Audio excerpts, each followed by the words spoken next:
That's delicious.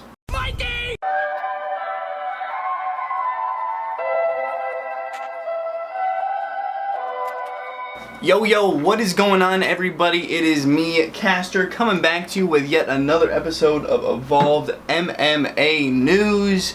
And I know it's been a while. What do? I make like 4 videos and I fucking dip. So this time I'm gonna try to be a bit more consistent and to force myself to do it. Hey, look, I made a sweatshirt. Hey, Evolved MMA. It's definitely not orderable. I don't have any capital to make a bunch of shirts. I don't have enough subscribers to sell them. So if there's like one person that wants to buy it, unfortunately I can't sell it. I'm sorry. But this is just mine for right now, and I'll just wear it in the videos even though it's too low to even see. But whatever. So we're gonna start off with, the elephant in the room. I sort of missed it, but UFC 238. Oh man. Well, I loved the Shevchenko fight. I'll say that. So I've made it known in the past on Twitter and everything that I am not the hugest Henry Cejudo fan, and I am a big Marlon Moraes fan, who I have signed on that hat right there. I met him July 6th in Las Vegas last year during International Fight Week, right before the 226 card where Stipe lost his belt to DC. And I love Marlon. He's a great guy. I've talked to him for a little bit. I really didn't want to see him go out like that. The first 2 rounds he was thrashing. He was definitely thrashing, and then Cejudo just came in and took him down. Man, I don't even want to talk about the fight. My reaction is known. I didn't like the result, okay? And I think the flyweight division is definitely saved, even though Cejudo seems like he wants to stay up at 135 for more money fights, because he called out legends. He wants to be a legend killer by calling out, alright, let's see, Cruz.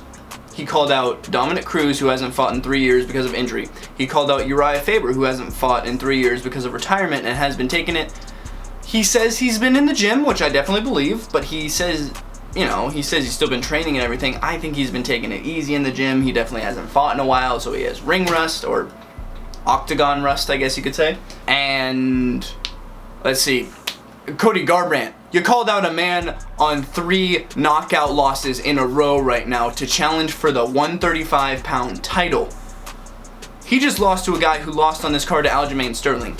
Aljamain Sterling is the #1 contender right now. I get that he lost to Marlon, and I would say it's either Marlon or Aljamain for the next 135 title shot that should be happening fairly soon, because who's in line for the 125 title shot? I don't even know the rankings myself, and I keep up with them.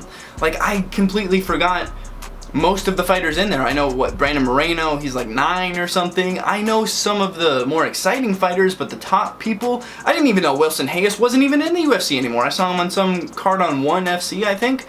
Man, who is in 125? Henry, just move up to 135. The flyweights, they can either move up or go. It's unfortunate, but I don't even know who is there. And in the past, I know I've said, save the flyweights, every division needs to be saved, and every division should be saved. But honestly, it's who is in 125 for him to fight? He should just move up to 135 and take money fights, because he is one of the UFC's hottest commodities right now, and he can be a legend killer with some big name fights if he wants, but Aljamain is the fight. Alright, let's move on to Shevchenko, because woo! God damn!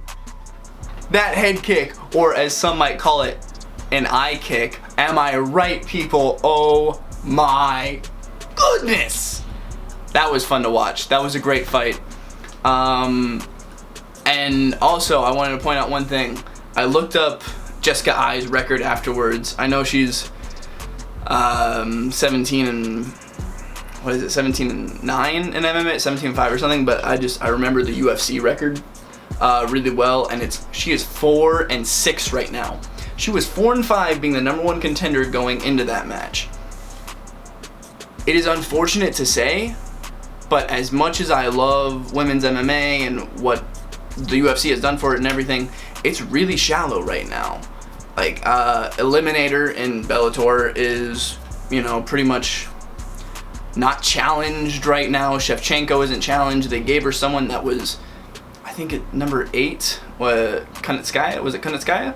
A couple months ago, and she just destroyed her. They made her give up in the second round, and that was, you know, like, it is so, the women's MMA is so thin that I don't know who is next for Shevchenko. I know Andrade, the strawweight division, that's great, but I don't know who's next for Shevchenko in this because her division is so thin right now.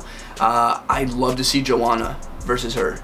Like, I don't even remember what weight division they are. You kind of shows how much I've been keeping up with them right now. But I do want to see her versus Joanna because that'd be an incredible fight for the title. Even though Joanna's coming off 2 losses, right? God, I forget her last fight. I don't know. But then the Cowboy Ferguson fight, that was a fight of equal proportions and a bad end. I was really saddened about the end myself. I didn't want it to happen. I didn't want anything bad to come. But, you know, blew the nose. I popped out, and that was the end of it.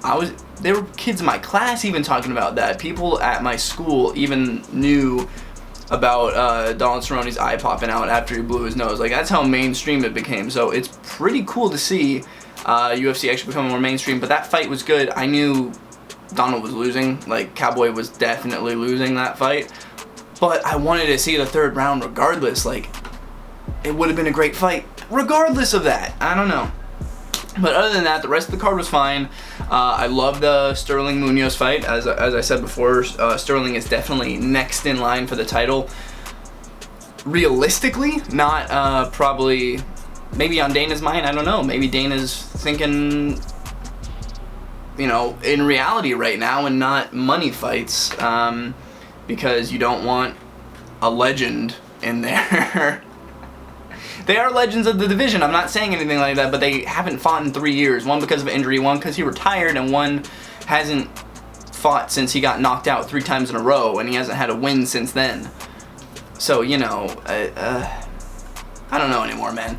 But on to another bit of news. Okay, Larkin Dach is her name. She is a Hooters waitress, and she is 0-1 in MMA. She hasn't fought in Bellator yet, but she is 0-1 in a different organization. And she's looking to capitalize on her Bellator moment because she is actually legitimately fighting on a Bellator prelim card. A Hooters waitress that's 0-1 in MMA is going up against a 1-0 person. Valerie Laureda. She's going up against Valerie. And so this is a weird fight to make. She is obviously, you know, Dach is a combat sports personality. She is on Radio Undercard, so there's that. She does know the sport, which I guess helps out. Just kind of seems like a weird one to watch for me, I guess. But, you know, Bellator's making it. They're doing more fights and everything right now. So we'll see what happens and what's going to go forward with it. But yeah, so a Hooters waitress is on the Bellator 222 card. There we go. Okay, last bit right up here. I think we all know, we've all seen on Instagram, but the Andrade Zhang Weili fight that is going to be happening for their first title defense in China, which is going to be crazy.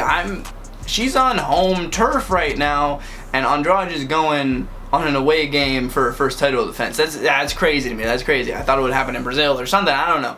But this is going to be a crazy fight right here, boys. Craziness right now.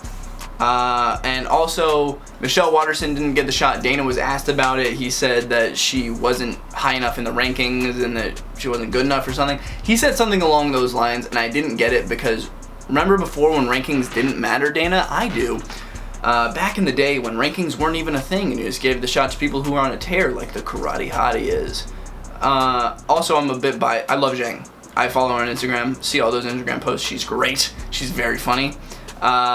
She's a great fighter, obviously. But, you know, Karate Hottie is Karate Hottie. So that's gonna be it for me today, guys. Please, you know, like, dislike, subscribe, unsubscribe. Wait, no, don't unsubscribe. I don't have enough of you as it is. But it has been great. I'm gonna try to stay on this, and I'll see you guys on the next one. Peace.